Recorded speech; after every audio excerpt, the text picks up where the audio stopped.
Oh, The glass odds. Oh yeah. thank you. Time. Judges, I'd like to start today by talking about the recipe for my coffee. So then we can spend the rest of the time focusing on the presentation and the coffee itself. The recipe is going to be 20 grams of coffee, 320 mils of water for a 270 gram beverage. The coffee has been freshly ground and sifted to attain uniform particle size and to promote a more even extraction. I love to brew this coffee at 207 degrees, and I've selected a spring water in terms of mineral content and pH that I think complements this coffee beautifully. What's going to differ slightly from the card after dialing in today is that my brew time is going to be slightly longer at about 3 minutes, and my target TDS is going to be a little higher at 1.6. But other than that, you can rely on the card today for both the recipe and for the characteristics in the cup. So please don't worry too much about writing everything down. You'll always have that to reference. So now, I would like to talk about why we are here. And that is because we both love the same thing, exceptional coffee.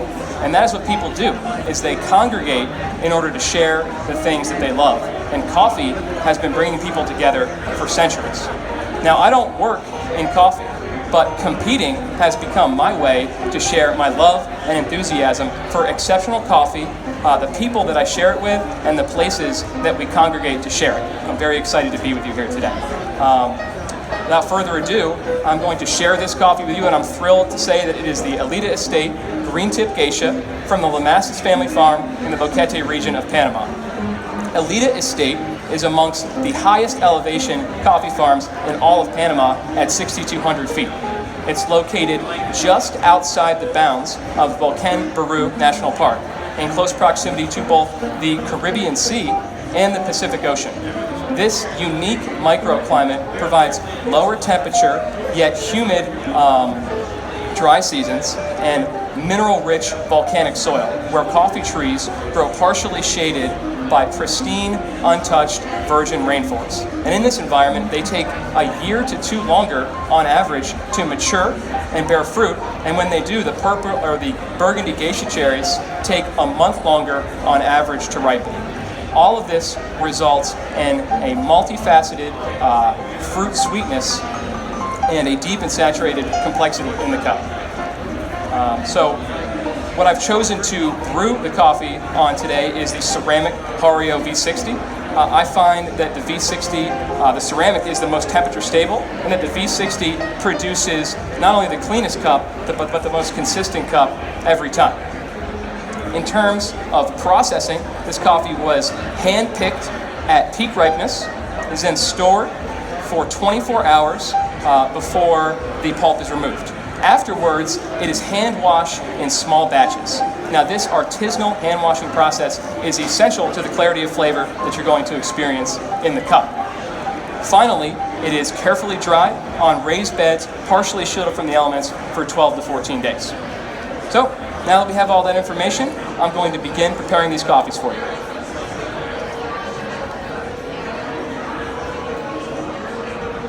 I'm going to offer some brief commentary on my methods as I do so.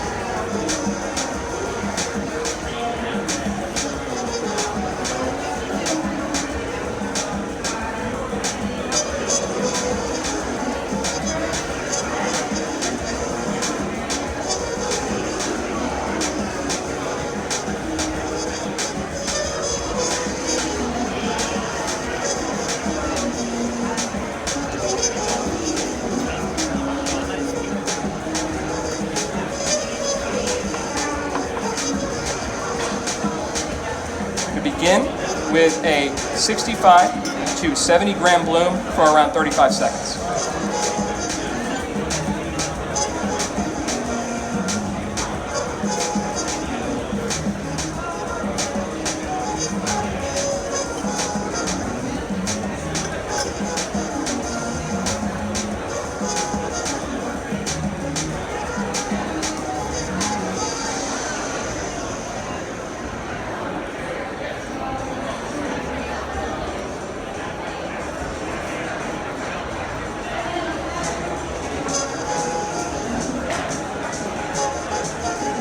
Finally, I'm going to return for my first pour, and it's going to be the only pour that's going to involve a bit of a stir. All the other pours are going to be center pours. I feel like that's the most consistent way to extract this coffee.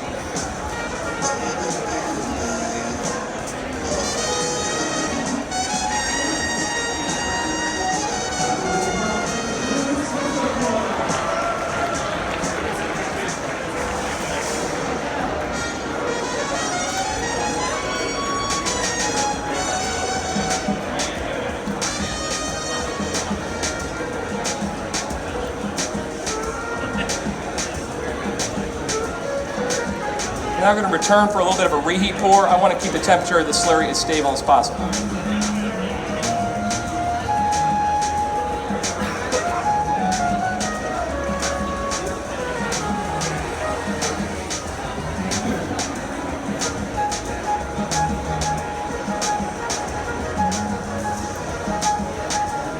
And then my final pour is going to be from a variable angle. I find that it promotes a more even extraction bed once it's done drawing down.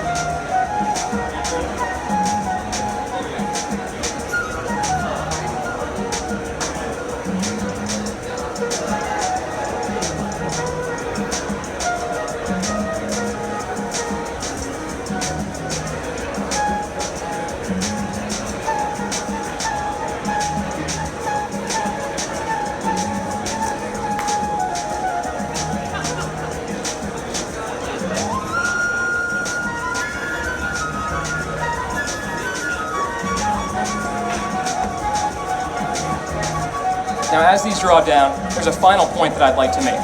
This is amongst the best coffees in the world. I have no doubt about that. And a tremendous amount of hard work has gone into growing this coffee, to processing this coffee, to sourcing it, and then finally to roasting it. But all of that could be diminished in a matter of minutes if I don't take my job seriously and execute this coffee.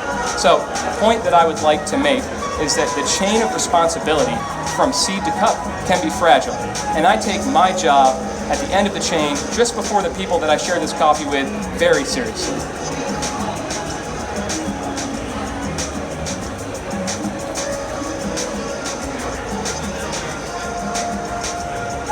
Just going to allow this a little bit more time to draw down.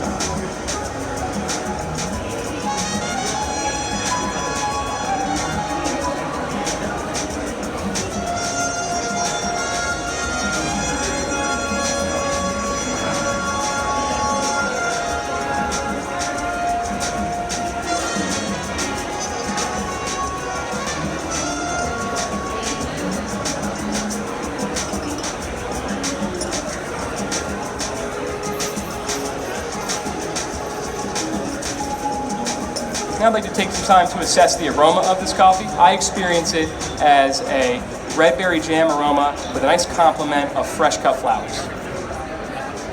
I'm going to swirl it for you and then I'll offer it to you so that you can assess it, and then I'll leave it with you for further assessment.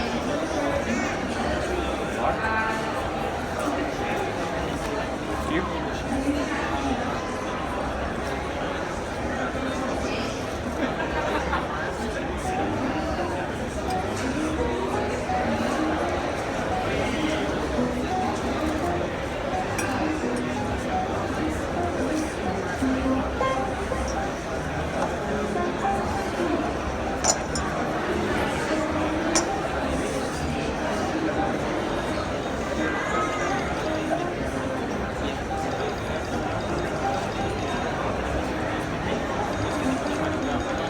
Now, to assess the characteristics in the cup, I would ask you for acidity and flavor to slurp with a spoon, and then for body and aftertaste to drink directly from the cup.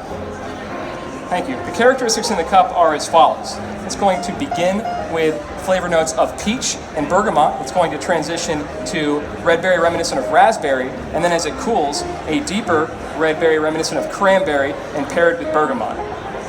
My goal for the body of this coffee was for it to be delicate and tea-like, and then transition to silky and creamy as it cools. The acidity level is going to be of a medium intensity and is going to be characteristic of peach and of bergamot. The aftertaste is going to linger and is going to be characteristic of peach and bergamot. Here you are. Here and it's a well-balanced coffee between multifaceted fruit tones and a deep saturated sweetness. Judges, thank you very much for your time. Thank the SCA for the event. Time.